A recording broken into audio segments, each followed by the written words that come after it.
Check it out. Look at this right here. There's one.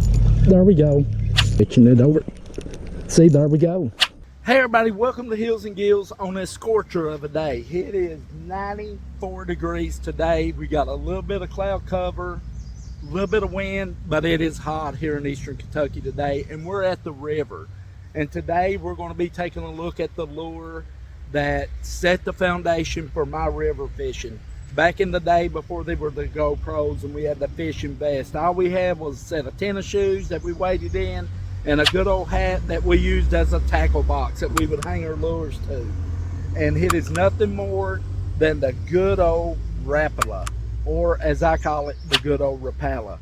It made of balsa wood. They come in many different models. They come in many different color schemes, but my go-to color is black and gold. You can't beat this pattern right here. This is the 2-inch model for my little ultralight setup right here. This is a killer, a versatile type lure. You can rip and stop it. You can just reel it straight in. You can just twitch it on top like a top water lure. As you can see right here, they don't come with a split ring to tie to. You need to put you a loop knot on these bad boys. And I've got a link right down in the description, guys, to my favorite loop knot if you want to check it out if you've never tied one. And that's what we're going to be doing today. I'm going to be showing you my technique. I've been doing 30 plus years with these jerkbaits right here. Let's get down to the water. Let's get our feet wet and go fish with the good old black and gold rapala. Okay, we made our way up to this one little stretch right here. This ain't deep at all. And this river, our river is about dry. It's usually right up to where this junk is. That's usually water necking both ways run through our. If we don't get no rain, we're going to be hurting. But this is super shallow here, clear, and we got some current that's coming out of this little pocket right here. I always like casting over toward the shoreline where that current is pulling through from the deep into the chunk rock into the shallows. I'll just make a cast across the river, and then when it hits, I'll let the rings break for about 2 foot, and then I'll just give it some twitches. I always like twitching my rapala off the edge of the bank first. They're super versatile. If you get in real shallow water with these and you're not ripping them along, you can just twitch it right across that cover that's under the water. You don't have to worry about hanging it up. So I'm just twitching it along. There's some chunk rock under the water there. I'm just twitching it over. See, there we go. Doing a little twitch with him. Look what came up and got him. Nice little river smalley right here, guys. This is what I'm talking about now. Always be patient with these jerkbaits. I know it seems boring. You want to go up through there busting it wide open.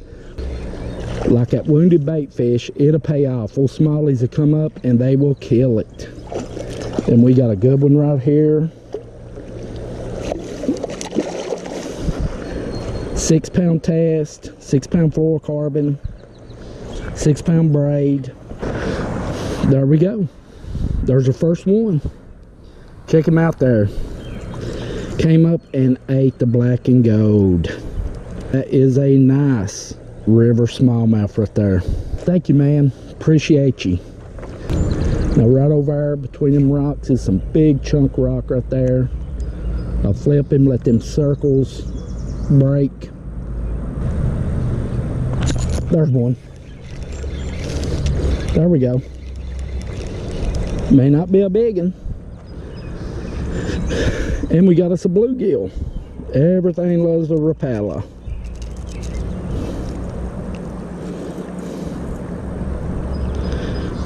Mr. Gill wanted to come up and try him out.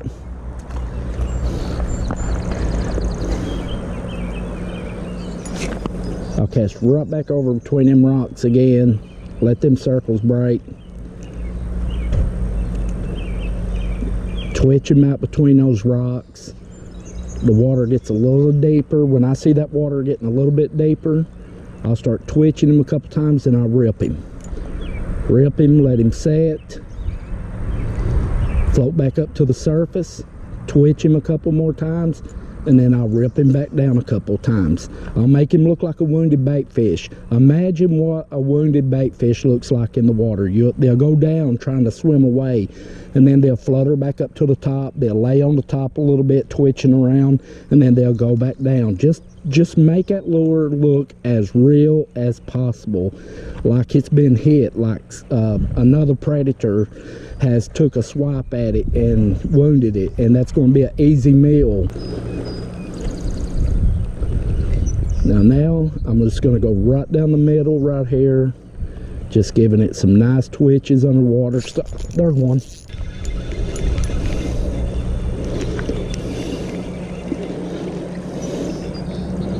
And look what we got now. And look where we hooked that guy. Look at that, guys. We've got us a smallmouth so far, a big red eye or rock bass, and part of his tail is gone. Got us a nice little red eye.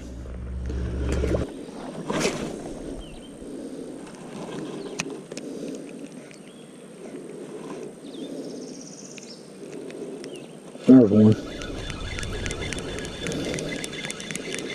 But this one just gave up. Big red eye.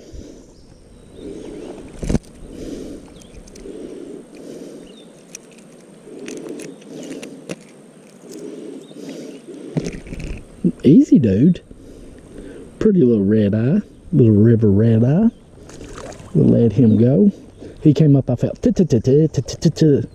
knew it was either a red eye, a bluegill, or something. Try him again.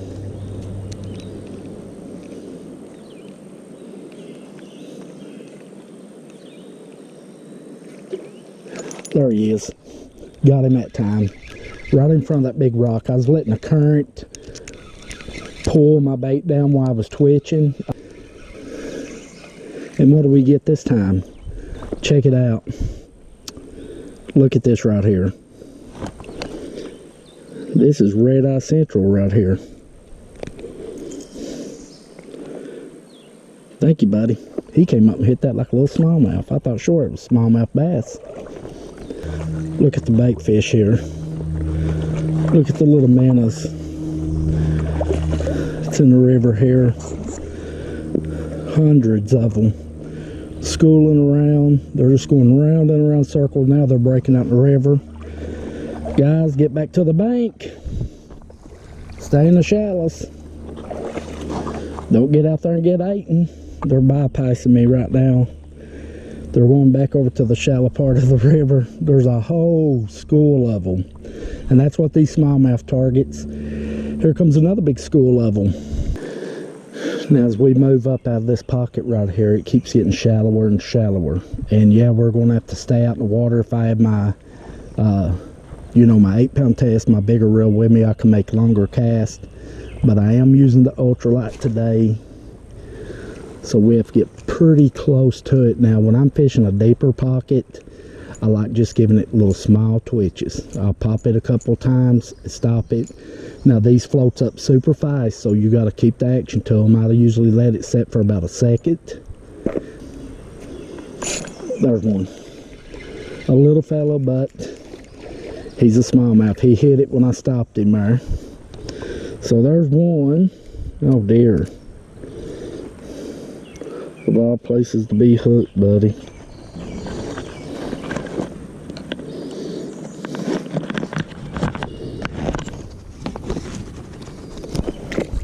There he went.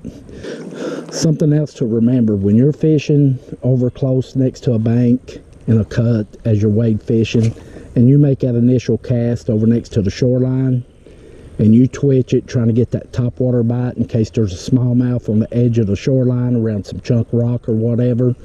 When you once get out in the middle, always remember, quit that twitching and just start ripping it in, giving it them jerks and paws.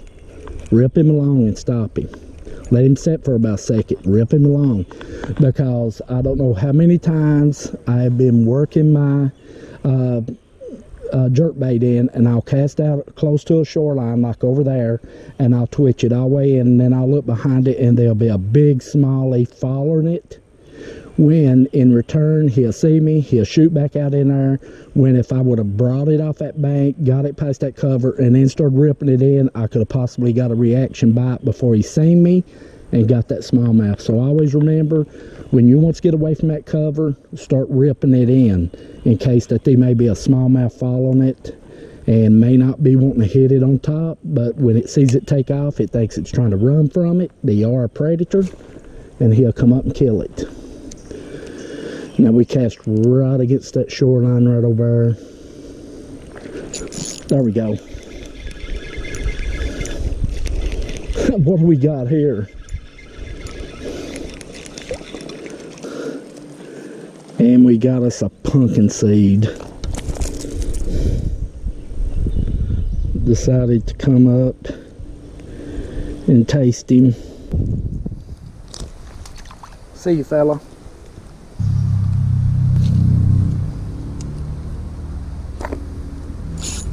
There's one. There we go. I smacked him on top of the water that time.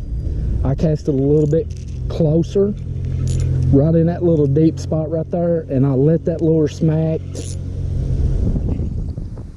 And we got us a nice smallie here. I didn't get one twitch on him. He came up and killed it. Ultralight river smallmouth, guys. You can't beat it. You can't beat it, I say.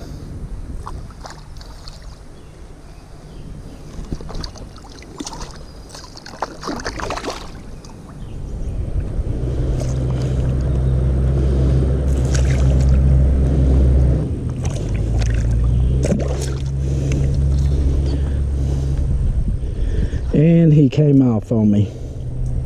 Done with this jerkbait here was, I seen that little spot right there. There was a little deep hole right there across from that tree, and I just took that jerkbait and I casted it hard and let it smack at the top of that water.